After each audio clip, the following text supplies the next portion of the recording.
Hi everyone, ಎಲ್ಲರಿಗೂ ನಮಸ್ಕಾರ. ಇವತ್ತು ನಾನು ಇನ್ನೊಂದು ಹೊಸ ರೆಸಿಪಿ ಜೊತೆ ಬಂದಿದ್ದೀನಿ. ಇವತ್ತು ನಾನು ಮ್ಯಾಂಗೋ ಬರ್ಫಿ ಮಾಡಬೇಕು ಅಂದ್ಕೊಂಡಿದ್ದೀನಿ. ಅದಕ್ಕೆ ಬೇಕಾದ ಸಾಮಾನನ್ನು ಇಟ್ಕೊಂಡಿದ್ದೀನಿ. ಇಲ್ಲಿ ರವೆ, ಮ್ಯಾಂಗೋ ಬೇಕು ಮತ್ತು ಅದ್ರ ಜೊತೆ ಒಂದು ಸ್ವಲ್ಪ ಹಾಲು ಬೇಕು. ಈಗ ನಾನು ಮ್ಯಾಂಗೋನ ಮೊದಲು ಮಿಕ್ಸಿಯಲ್ಲಿ ಸ್ಮ್ಯಾಶ್ ಮಾಡ್ಕೋತೀನಿ. ಚೆನ್ನಾಗಿ ಅದು ಪೂರ್ತಿಯಾಗಿ ಸ್ಮ್ಯಾಶ್ ಆಗಬೇಕು. ಅದಕ್ಕೆ ಒಂದು ಸ್ವಲ್ಪ ಹಾಲು ಹಾಕ್ಕೋತೀನಿ. ಹಾಲು ಹಾಕ್ಕೊಂಡ್ರೆ ಅದು ಚೆನ್ನಾಗಿ ಗ್ರೇವಿ ಥರ ಬರುತ್ತೆ. ಸೊ ಈ ಕಡೆ ರವಾನ ಹಾಲಿನಲ್ಲಿ ನೆನೆಸಿಡಬೇಕು. ಅಂದರೆ ಅದನ್ನು ನಾವು ಸ್ವಲ್ಪ ಚೆನ್ನಾಗಿ ಕಲಸಿಡಬೇಕು. ಅದಕ್ಕೆ ನೀವು ತುಪ್ಪ ಅಥವಾ ಎಣ್ಣೆ ಯಾವುದಾದ್ರೂ ಹಾಕಿ, ಅಂದರೆ ಸ್ಮೂತ್ನೆಸ್ ಬರುತ್ತೆ ಅಂತ. ಆಮೇಲೆ ಅದು ಮ್ಯಾಂಗೋವನ್ನು ಏನು ಮಿಕ್ಸ್ ಮಾಡಿ ಇಟ್ಕೊಂಡಿದ್ದೀವಲ್ಲ, ಅದನ್ನು ಕೂಡ ಅದೇ ರವೆ ಮಿಕ್ಸಿಯಲ್ಲೇ ನಾನು ಮಿಕ್ಸ್ ಮಾಡಬೇಕು. ರವೆ ಜೊತೆನೇ ಮ್ಯಾಂಗೋವನ್ನು ಕೂಡ ತುಂಬ ಚೆನ್ನಾಗಿ ಮಿಕ್ಸ್ ಮಾಡಬೇಕು. ಈಗ ಅದು ಮಿಕ್ಸ್ ಮಾಡಿ ಅದನ್ನು ನಾನು ಇಟ್ಟಿದ್ದೀನಿ. ಸೊ ಮಿನಿಮಮ್ ಒಂದು ಅರ್ಧ ಗಂಟೆಗಳ ಕಾಲ ಆದರೂ ಅದು ಚೆನ್ನಾಗಿ ನೆನಿಬೇಕು.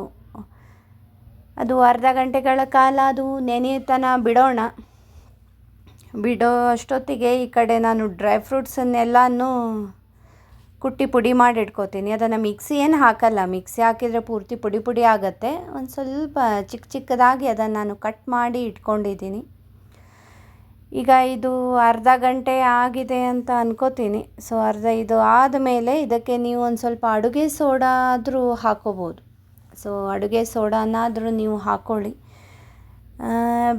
ಬೇಡ ಅಂದರೆ ನೀವು ಈನೋವನ್ನಾದರೂ ಹಾಕೋಬೋದು. ಅಡುಗೆ ಸೋಡಾ, ಈನೋ ಯಾವುದಾದ್ರೂ ಎರಡರಲ್ಲಿ ಒಂದನ್ನು ಹಾಕ್ಕೊಳ್ಳಿ.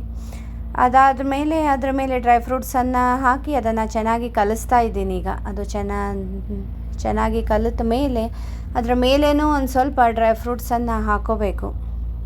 ತುಂಬ ಚೆನ್ನಾಗಿ ಕಾಣಿಸುತ್ತೆ. ಒಂದು ತಿನ್ನಲಿಕ್ಕೂ ಕೂಡ ಬಾಯಲ್ಲಿ ಅದು ಕ್ರಿಸ್ಪಿ ಥರ ಬರುತ್ತಲ್ಲ, ತುಂಬ ಚೆನ್ನಾಗಿ ಅನಿಸುತ್ತೆ.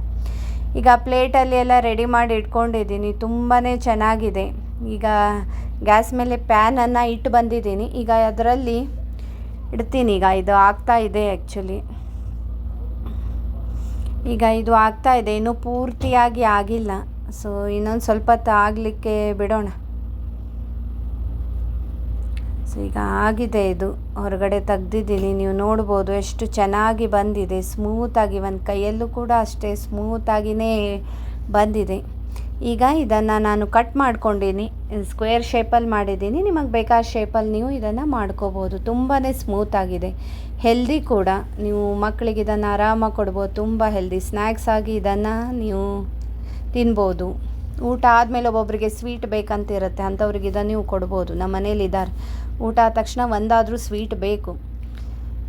ಸೊ ಅದಕ್ಕೆ ಆಲ್ಮೋಸ್ಟ್ ಸ್ವೀಟ್ ಐಟಮ್ಸನ್ನು ನಾನು ಮಾಡ್ತಾ ಇರ್ತೀನಿ. ಸೊ ಈ ವಿಡಿಯೋ ಇಷ್ಟ ಆದರೆ ಲೈಕ್, ಶೇರ್ ಆ್ಯಂಡ್ ಸಬ್ಸ್ಕ್ರೈಬ್ ಮಾಡಿ.